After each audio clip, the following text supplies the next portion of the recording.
This is Woodson, right? All right, everyone. Now we are joined with the Woodson Varsity Girls basketball team. Coach, would you like to introduce yourself and the players?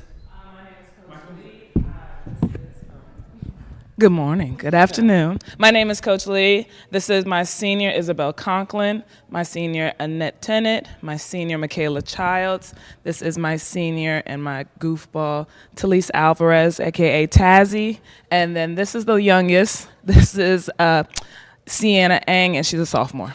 Okay. All right. So no freshman or junior today? No. All right. No. All right. Just my returners. These are all my returners from last year. Awesome. All right. It's good to know. So I know the season's young, but obviously you guys are all returning, as Coach just mentioned. What about this team feels different than one in the years past? And this is for both coaches and players. Feel free to chime in, whoever. Here, I'll say. I would say just different than other years. We have a really strong post game, I would say, this year. Just compared to other teams like in our district and in the area, we're just really strong in that aspect of our game. Are there anything or things offensively or defensively that you guys are prioritizing to start the season, whether that's to improve on or just get better at, any aspects specifically? Our offensive game. This is a season for us of rebuilding. Over the years, we've had usually older players. We just graduated 6 seniors last year, so this is definitely a rebuild for us. So we're just locking in on the details of the offensive side. So, Coach, you said you just graduated 6 seniors. Are these the only 4 seniors now, or are you? We did pick up 1 senior this year, but these are my main returners. Yep. Okay, so I guess this could go for all you guys, mainly the seniors. But how important is it for you guys now to kind of step into that leadership role as a senior, and for the younger class, to eventually step into your shoes? Is there anything specifically that you guys are trying to pass down to them or teach throughout the locker room, whether that's on the court, off the court? Yeah, I think it's important just to, show everyone, the ways around, especially being a varsity player, because most of our team has not had that same level of experience. So I think just, intensity and, learning plays and stuff, I think is different. So just, intensity on the court. Dwight Vick with Victory Life. Good morning, ladies and Coach. Coach, this question is for you. I often feel, just as a former player myself, the championships, the games are won in the offseason, fall and summer league. I know VHSL has really changed some things which you can do, but you still have the offseason and the preseason. What are some things you've done as far as your strength and conditioning program? I don't even know if y'all watch film, but what are some things y'all have done to make sure you go into this season prepared? So we're heavy on preseason, and we play in the fall league in the beginning, which is really, really important. But overall, the biggest thing for me personally is to continue to make connections with the girls. This generation is very different. You don't have the straight up just basketball players all the time. You have a lot of athletes that play multiple sports. So it's finding that niche to connect with them in different ways that continues to elevate their game, whether that is, hey, we're having preseason workouts, or we're doing the fall leagues, or hey, there's this game on, I need you guys to watch basketball, you know what I mean, or come out to training sessions. So different aspects to try to connect with the kids so that they're continuing to build on their game. Coach, talk a little bit about your career. You look like you can still hoop. I mean, I don't know. Oh, I can boogie a little bit. I still got a little bit in me. You talk a little bit about where you played and where your love for basketball and sports came from? So I was born in D.C. I was raised out here in Northern Virginia. I went to West Springfield High School. I played all 4 years. Started my career off with Carol Lawson. And then I ended up graduating. I went through the big-time injuries, the ACL tears, and that was back then. I'm old, so it was back then when it just started. So it was a new transition, but I still was able to go Division II, played a year or two, and then transferred and finished up at Old Dominion University. But then there, I got also picked up to play semi-pro in the States. So I played a couple years semi-pro in the States. Then I married my husband who played overseas. So we are the real love in basketball. Yeah. And now I have a youngin that now plays. Real level, yeah. Yes. Yeah, so you were being modest. Your coach was a baller. Ladies, talk about her impact on y'all so far. I know it's like early in the season, young in the season, but what are you learning so far? What are the expectations for this program?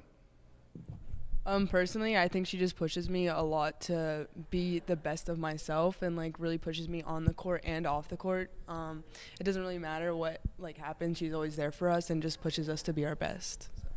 Yeah, now what kind of practices, offense, defense, let's talk about scheme. When we turn on NFHS, if I come to watch y'all play live, what kind of team should we expect to see? Are you guys a pressing team? Do you get up and down the court? Are you more of a half-court set team? What kind of offense and defense do you particularly run? Coach Lee says that all the time. She's like, defense wins championships, so that's what we spend a lot of our time working on. I mean, you'll see us in a full court press or like a 13, I would say we always try and bring like 100% defense intensity. Who's the best defender?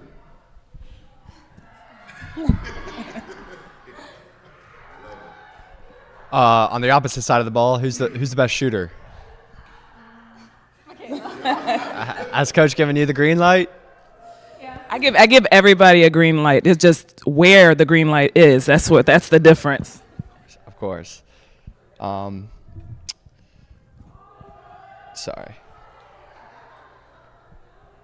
Yeah, if you got a question, sorry. Scheduling wise, this year, I feel like in the DMV, I moved up here 25 years ago, and I'm from the 757 Tybord area, and it's a great sports-rich area. But moving here 25 years ago, I quickly realized why everybody talks about the DMV all across the country. It is insane the amount of games and talent. When you look at your schedule this year, talk about, to the players and coach, your schedule. Not so much teams you're looking forward to right now, but just how will the schedule challenge you to prepare to make a run at a championship? Is there some teams that you know is going to push you? Yeah.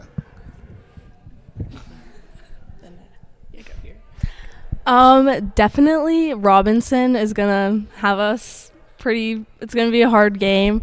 Especially last year, they lost a lot of their good players. And so we lost a couple good ones too. That's probably just going to be our hardest game, I think. We've had some good scrimmages so far. But, yeah, a lot of film we're watching. We're preparing with that. We're preparing. We're getting ready. I definitely think our season is starting off tough than past seasons that we've had. I think we're going right into it, which is good for us. I like to get the hard out early so you can make the corrections because it's not about how you start, it's about how you finish. So that's our biggest thing is locking in all these tough games, trying to get through it, learning the mistakes, and then being able to elevate at the end of the season. Coach, to build off that, you said the season started. You guys are only 2 games in, right? Yes. What have you seen out of your team that you've liked in those first 2 games, and then what would you like to see your team improve on? Well, that's technically a locker room conversation, but I will say one thing that they're strong. They don't stop playing. They are going to give you 1,000%. They're going to play very, very hard. It's just the learning curves again because we have only 5 returners who are used to the varsity level, and the rest of the team is literally JV kids jumping up to varsity. It's a jump, and I think a lot of teams, parents, kids don't realize how big of a jump it is from JV to varsity. Just because you think about it, JV is usually just freshmen and sophomores, whereas varsity you're going 9 to 12, so you're looking at the dynamics of different sizes, capabilities, intensities.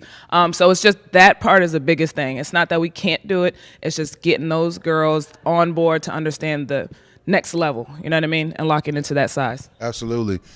Let's have a fun question. Coach mentioned this generation is different. I don't think that was a slide. I agree. I have kids your age, and when you talk about this generation, TikTok, social media is a big aspect. Who is the best TikToker? Who is the most active on TikTok? Everyone pointed at you. Can you speak on? I mean, you love social media. What's that about? Well, it's not really just social media. I just love to boogie, you know. Oh. I love to dance. Like in the practice, you'll just see me She will. boogieing. So In the best times and the times when you're trying to lock in, she would be tap dancing in the back somewhere. Yes. I think that's great. I think you got to enjoy what you do because it's a grind and there's a lot of expectations on this program. And when you're a student athlete, you're doing what a lot of people can't do. And with that being said, Coach, how do you balance that? Because as someone like myself who works with youth and I'm out here in the DMV helping kids, they deal with a lot more stuff. How do you make sure they balance expectations between being a young lady, a student athlete, as well as enjoying themselves and also competing at a high level? No, for sure. I think for one, being a female coach for girls is really, really important because you want to teach them those next levels of life. It's more than just the game. For me, basketball is a vehicle of life. It allows you the disciplines. It allows you the learning lessons that can happen. But then it allows you to go to different levels too if you continue to play this game and connect in all different ways. But for me, it's really, really big that my girls not only, excel in the game of basketball, but they also excel just as young ladies, that they're prepared for life off the court. I'm very open with them. So when they have conversations or they're confused or Lord, we've had great locker room talks. I want to be there for them because, again, this generation is different, and a lot of them are just learning through social medias. A lot of them don't have conversations with families at home, so I want to make sure that I'm that outlet piece for them to continue to grow as young ladies, and then just to be here, you know what I mean, help them navigate. Now, this one's for the players. Can you guys kind of just speak about what your coach just said? And I know Dwight already mentioned just how much of a mentor she is off the court, but can you kind of expand on that and just how she has, kind of embraced that figure in your guys' lives outside of on the actual basketball court? yeah, she's definitely personally a huge role model for me. She's pushed me to believe in myself as a player. She just tries to make me the best that I can, even if I don't know that I can do it. She knows, and that's just really great to have. Anybody else? Yeah. Speaking on again what she said about how important it is to have a female coach, I'd say for me personally, she's such a big female role model in my life, and someone who I want to model my own moral values and personal beliefs, and I find areas in my other life where I see some of the values I've learned from basketball bleeding over, and so it's just been a really big part of my experience through high school. Yeah.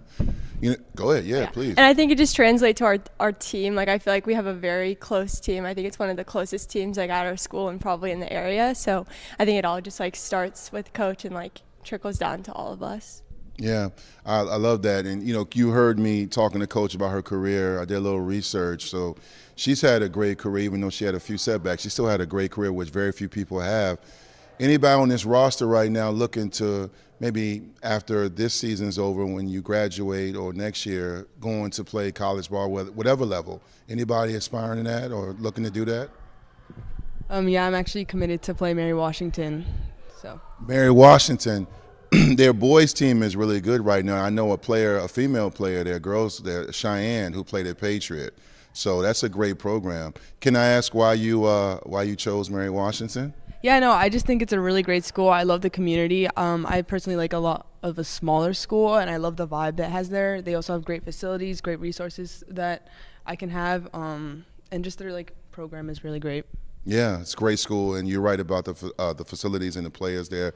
Anybody, when they're done playing, want to coach? No one wants to coach? We've had I don't want to coach, but we do our summer basketball program for little kids, and it's fun, but it's hard to keep up with them. So if I were to coach, I'd probably just do little kids because they're fun, but you can only have so much of them. Yeah.